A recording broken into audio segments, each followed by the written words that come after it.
See, Bharatiya Janata Party will not stoop to level of doing politics in such episode. ಇದು ರಾಜ್ಯದ ಕನ್ನಡಿಗರ ಸುರಕ್ಷತೆ ಸವಾಲು ಇವತ್ತು ಎದ್ದಿರತಕ್ಕಂಥದ್ದು. ಇವತ್ತು ಏನು ರಾಮೇಶ್ವರ ಕೆಫೆನಲ್ಲಿ ನಡೆದಿರತಕ್ಕಂಥ ಬ್ಲಾಸ್ಟ್ ಇದು, ಇದರ ರಾಜಕಾರಣ ಮಾಡತಕ್ಕಂಥ ಕೀಳು ಮಟ್ಟಕ್ಕೆ ಭಾರತೀಯ ಜನತಾ ಪಾರ್ಟಿ ಇಳಿತಕ್ಕಂಥ ಪ್ರಶ್ನೆ ಅಲ್ಲ.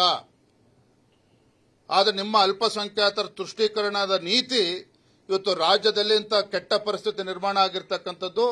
ಇವತ್ತು ನಿಜ ಹೇಳಬೇಕು ಅಂತ ಹೇಳಿದ್ರೆ ಮಾನ್ಯ ಮುಖ್ಯಮಂತ್ರಿಗಳು ಇವತ್ತು ನೈತಿಕ ಹೊಣೆಯನ್ನು ಹೊತ್ತು ರಾಜೀನಾಮೆ ಕೊಡಬೇಕಾಗ್ತದೆ.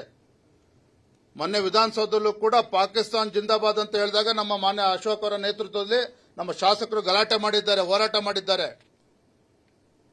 ನೀವು ಎಲ್ಲದನ್ನು ಕೂಡ ರಾಜಕೀಯ ಬಣ್ಣವನ್ನು ಕೊಟ್ಟು ಭಾರತೀಯ ಜನತಾ ಪಾರ್ಟಿಯ ಮುಖಕ್ಕೆ ಮಸಿ ಬೆಳತಕ್ಕಂಥ ಪ್ರಯತ್ನ ಮಾಡಬೇಡಿ.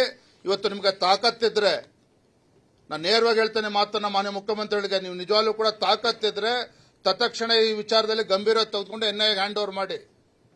ಎಲ್ಲಾ ಸಂದರ್ಭದಲ್ಲೂ ಕೂಡ ಅಲ್ಪಸಂಖ್ಯಾತರ ಮನಸ್ಸಿಗೆ ನೋವಾಗ್ತದೆ ಅಂತೇಳಿ ದೇಶದ್ರೋಹಿಗಳನ್ನು ಕೂಡ ಅಲ್ಪಸಂಖ್ಯಾತರ ಪಟ್ಟಿಯಲ್ಲಿ ಸೇರಿಸತಕ್ಕಂಥ ಪ್ರಯತ್ನ ಮಾಡಬೇಡಿ.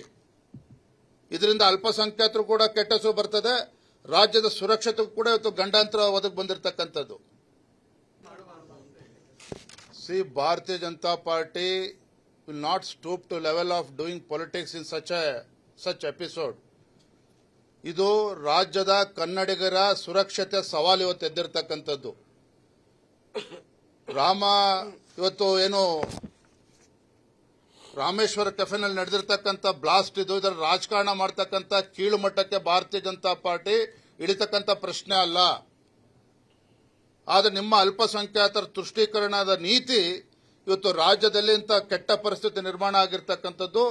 ಇವತ್ತು ನಿಜ ಹೇಳಬೇಕು ಅಂತ ಹೇಳಿದ್ರೆ ಮಾನ್ಯ ಮುಖ್ಯಮಂತ್ರಿಗಳು ಇವತ್ತು ನೈತಿಕ ಹೊಣೆಯನ್ನು ಹೊತ್ತು ರಾಜೀನಾಮೆ ಕೊಡಬೇಕಾಗ್ತದೆ. ಮೊನ್ನೆ ವಿಧಾನಸೌಧದಲ್ಲೂ ಕೂಡ ಪಾಕಿಸ್ತಾನ್ ಜಿಂದಾಬಾದ್ ಅಂತ ಹೇಳಿದಾಗ ನಮ್ಮ ಮಾನ್ಯ ಅಶೋಕ್ ಅವರ ನೇತೃತ್ವದಲ್ಲಿ ನಮ್ಮ ಶಾಸಕರು ಗಲಾಟೆ ಮಾಡಿದ್ದಾರೆ, ಹೋರಾಟ ಮಾಡಿದ್ದಾರೆ. ನೀವು ಎಲ್ಲದನ್ನು ಕೂಡ ರಾಜಕೀಯ ಬಣ್ಣವನ್ನು ಕೊಟ್ಟು ಭಾರತೀಯ ಜನತಾ ಪಾರ್ಟಿಯ ಮುಖಕ್ಕೆ ಮಸಿ ಬೆಳತಕ್ಕಂಥ ಪ್ರಯತ್ನ ಮಾಡಬೇಡಿ. ಇವತ್ತು ನಿಮಗೆ ತಾಕತ್ತಿದ್ರೆ, ನಾನು ನೇರವಾಗಿ ಹೇಳ್ತೇನೆ ಮಾತನ್ನ ಮಾನ್ಯ ಮುಖ್ಯಮಂತ್ರಿಗಳಿಗೆ, ನೀವು ನಿಜವಾಗ್ಲೂ ಕೂಡ ತಾಕತ್ತಿದ್ರೆ ತತ್ಕ್ಷಣ ಈ ವಿಚಾರದಲ್ಲಿ ಗಂಭೀರ ತೆಗೆದುಕೊಂಡು ಎನ್ಐಎ ಹ್ಯಾಂಡ್ ಓವರ್ ಮಾಡಿ. ಎಲ್ಲಾ ಸಂದರ್ಭದಲ್ಲೂ ಕೂಡ ಅಲ್ಪಸಂಖ್ಯಾತರ ಮನಸ್ಸಿಗೆ ನೋವಾಗ್ತದೆ ಅಂತೇಳಿ ದೇಶದ್ರೋಹಿಗಳನ್ನು ಕೂಡ ಅಲ್ಪಸಂಖ್ಯಾತರ ಪಟ್ಟಿಯಲ್ಲಿ ಸೇರಿಸತಕ್ಕಂಥ ಪ್ರಯತ್ನ ಮಾಡಬೇಡಿ. ಇದರಿಂದ ಅಲ್ಪಸಂಖ್ಯಾತರು ಕೂಡ ಕೆಟ್ಟ ಹೆಸರು ಬರ್ತದೆ, ರಾಜ್ಯದ ಸುರಕ್ಷತೆಗೂ ಕೂಡ ಇವತ್ತು ಗಂಡಾಂತರ ಒದಗಿ ಬಂದಿರತಕ್ಕಂಥದ್ದು. ಅನುಕ್ಷಣದ ಸುದ್ದಿಗಳಿಗಾಗಿ ವಿಸ್ತಾರ ನ್ಯೂಸ್ ಯೂಟ್ಯೂಬ್ ಚಾನೆಲ್ ಸಬ್ಸ್ಕ್ರೈಬ್ ಮಾಡಿ. ಹೊಸ ಸುದ್ದಿಗಳ ನೋಟಿಫಿಕೇಶನ್ಗಾಗಿ ಬೆಲ್ ಐಕಾನ್ ಕ್ಲಿಕ್ ಮಾಡಿ.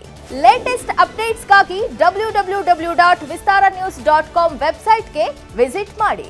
ಅಂಗೈಯಲ್ಲೇ ಜಗತ್ತಿನ ಸುದ್ದಿ ತಿಳಿಯಲು ವಿಸ್ತಾರ ನ್ಯೂಸ್ ಕನ್ನಡ ಆಪ್ ಡೌನ್ಲೋಡ್ ಮಾಡಿ.